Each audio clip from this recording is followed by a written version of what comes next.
Hello, ladies and gentlemen. My name is David, and I appreciate you coming and joining me here in the Corpse Hatch. Interesting name, isn't it? If it's not already apparent, I'm a huge death metal fan, and I've been working for at least 15 years on releasing my own pet project, like an EP, something like that. And I've done EPs and albums with bands that I've been in, but I have never been a one-man band. That's the goal of this project. So let me give you the quick rundown on who I am, what I'll be doing, and hopefully you guys will join me for the ride. My name is David. I've been a musician for 30 years now. 30 years. I've always wanted to write and record my own solo album, and it wasn't until just recently, the last maybe year or so, that I finally found what I wanted that album to be. I named the project, I've come up with the plan, and now I'm using this platform to help me achieve that goal. The name of the band will be Corpse Hatch. You'll find very quickly as I go through what I'm using and kind of how project's going to be set up that I'm a big fan of old school death metal, in particular bands like Cannibal Corpse, Mortician, Gorguts, things like that. I like Severe Torture, Prostitute Disfigurement. I like a lot of different death metal, but I am a huge death metal fan. And I'm also into a ton of other styles of music, but this one felt like the perfect match for what I wanted to do. The plan here is really simple. Starting today's October 25th. Scratch that.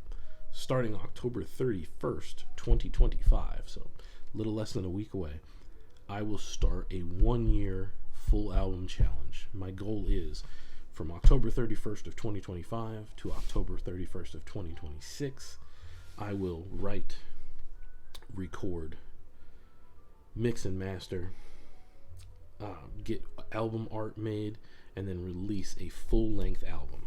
Simple rules for me: it has to be a minimum of 10 songs. One of them is going to be an instrumental for sure, but the minimum is 10 songs. I can obviously do more if I feel so inspired, but the plan is to do at least 10. I do have to do all of this from home, and I'm going to show you the basic setup that I'm going to use because I feel like it's going to be what adds to the vibe of the project. Now, I've already named the band Corpse Hatch.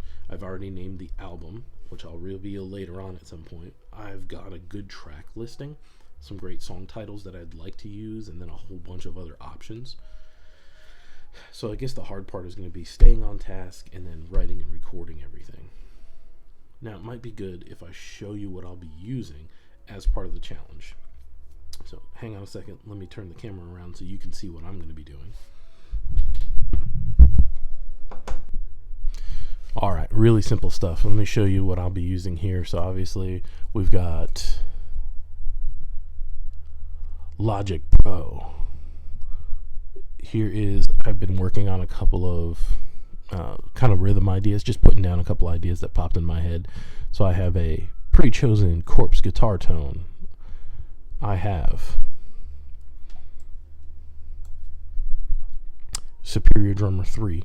And if you look very carefully, you will see I am using I have the Death and Darkness expansion kit here, and I'm using the Corpse preset because Paul Mazurkowicz's drum tone is one of my favorite things in the world. This is the exact kit from Sonic Ranch that he used on a lot of recordings, especially if you guys have ever watched any of the behind the scenes for them recording albums. This is like Torture, Evisceration, Plague. This is the exact kit that he was using. I made some changes because I wanted, specific sounds. But this is what I'll be using there. And then let me show you what the actual recording setup stuff is. So I'm going as old school as possible. This is what I would consider as close to analog in a digital world. So we've got some really basic Amazon speakers. These were like less than $100. I think they were 80, if I'm not mistaken. That's so I can hear while I'm recording. I also have the good old-fashioned headphones, which I'm going to avoid like the plague. golf balls for when I'm so bored that I need to do something else. There's a crocheting kit. That's going to be important. None of this has anything to do with what I need for this project, but this might come in handy. Over here, we've got a refurbished Mac Mini. It's from 2020. M1 chip, 16 gig RAM, 100. 1 terabyte onboard storage. There'll be an outboard, whatever it's called. Yeah, some kind of other storage, because I'm assuming this is going to take up a shit ton of space. And then over here, the Focusrite Scarlett 2. I've had this thing for a couple years. This is what I'm going to be using to record guitar, bass, and everything. And then I should probably show you the instruments we'll be using. So guitar number 1, if you excuse the backing behind it, is a Strandberg style guitar by a Japanese company called NK. 7 strings.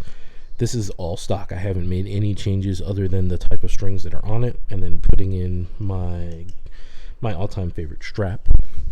I'm using the D'Addario Korn, the Head and Monkey custom strings here. I'm just testing them out. So this guitar sounds amazing, and it's going to be really good for cutting rhythms and then some of the lead stuff.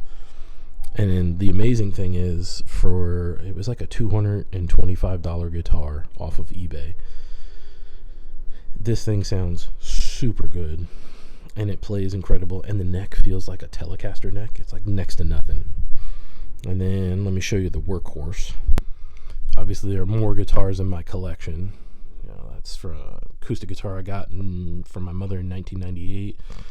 Nylon string. This was a gift from my wife for our first wedding anniversary, which is a beautiful Hofner hollow body.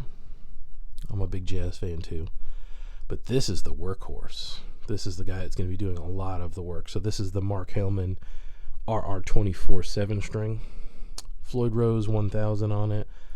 Right now I'm using the Dean Markley Blue Steels because they've been my favorite guitar string for like 25 years. It's a beautiful looking guitar. I have both guitars tuned to G sharp right now. These are the two that I'm going to be using. This one has more powerful pickups. These are the Fishman Fluence, and 90% of the time I keep this out because that's its like passive mode.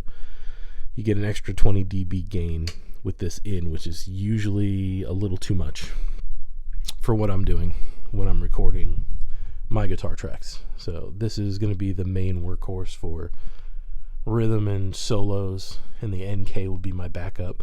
The NK will also be recording some of the bass stuff.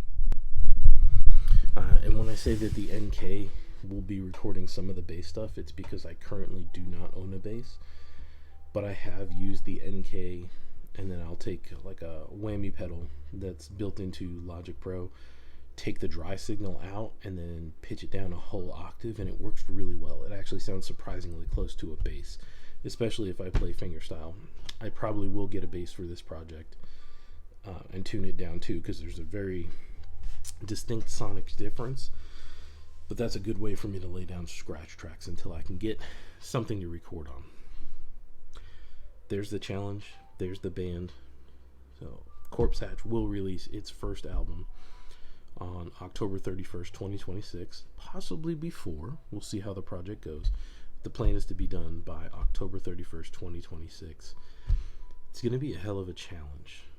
I don't think I've ever tried to do something like this. Obviously, I've got to work full-time. I do help my wife with a small business that she owns that is expanding rapidly. So it's going to put a little strain on me, but I think we can get it done. So I thank you for stopping by. I'm hoping to see you guys on the next videos, and then check us out on Instagram.